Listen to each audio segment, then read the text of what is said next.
think our next submitter is Peter Williams. So we'll go to Peter Williams now, and we have Peter for 5 minutes.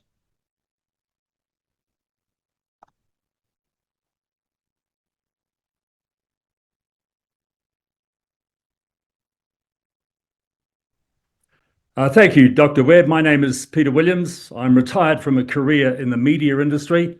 I live in central Otago. I speak in support of the principles of the Treaty of Waitangi Bill, and this is my personal submission. My ancestors arrived in this country in 1848. My great-great-great-grandparents, Robert Stewart and Margaret Smith, came from Glasgow on board the Philip Lang in April of that year, nearly 177 years ago. So my attachment, my heritage, and my love for this country, and especially for the Otago province, is deep-seated. We are a nation of immigrants, like others whose ancestors landed on these shores from far-off places over time. Over time, from the 13th to the 21st century, I know no other nation I could call my home.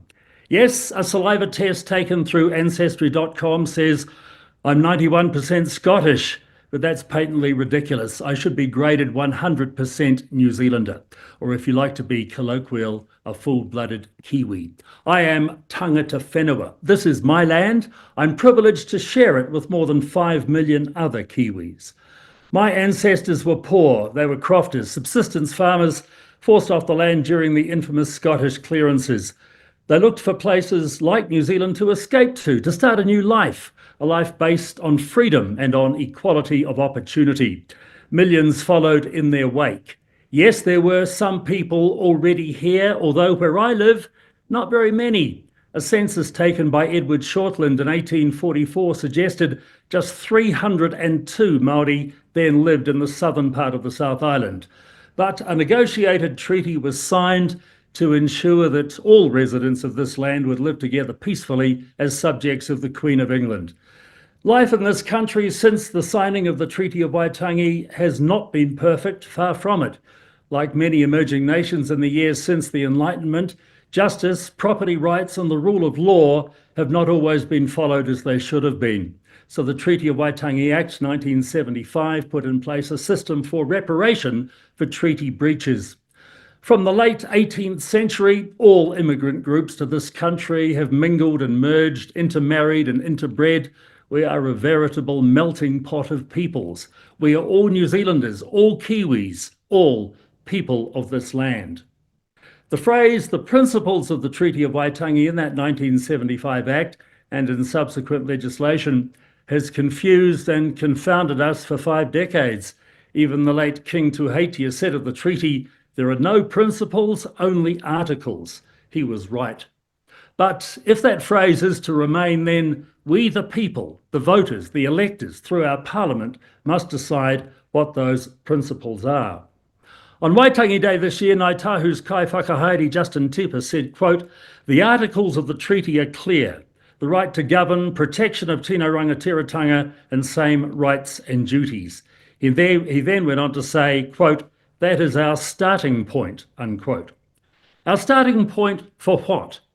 The articles were what was signed in 1840, that was it, there was no more.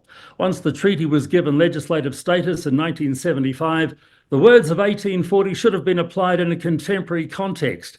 That is, the elected government governs for us all, that we should all have control over our property in accordance with the law, and that we all have the same rights and duties under the law. Peter, in that same speech, Mr. Tipa talked briefly, of the unique constitutional identities of iwi Māori. I don't know what that means. Does it mean that iwi Māori have more representation on decision-making bodies than non-Māori, like happens with his iwi's appointments to the Canterbury Regional Council? I think that's wrong in a democracy and an insult to the people of Canterbury. How can those of Maori descent have a unique constitutional identity in a land where we are all supposed to have the same rights and duties? A land where a modicum of Maori blood can give some people political and economic advantage over others. It just does not make sense and must not be allowed in a modern New Zealand. That's why I support this bill. We are all New Zealanders, no matter where our ancestors came from. Thank you. Okay, thank you, Peter. I'll go to Takata for a question. Look, I wonder if you're just clear that it's called the Treaty of Waitangi, not the Democracy of Waitangi. And I think what you've laid out for us is a pretty good demonstration of the problem that the country is grappling with, which is a massive knowledge gap and an absolute need to bring clarity around Te Tiriti o Waitangi to the fore. And much of that work has been done. It doesn't need to be left to people's opinion. So it's all right if you don't have an answer there, Peter. That's kei te pai. Kia ora. Peter, I don't get your question, sorry, Mr. Ferris. Oh, that's okay. all right, we'll leave it there. Thank you for your submission, Peter. Kia ora.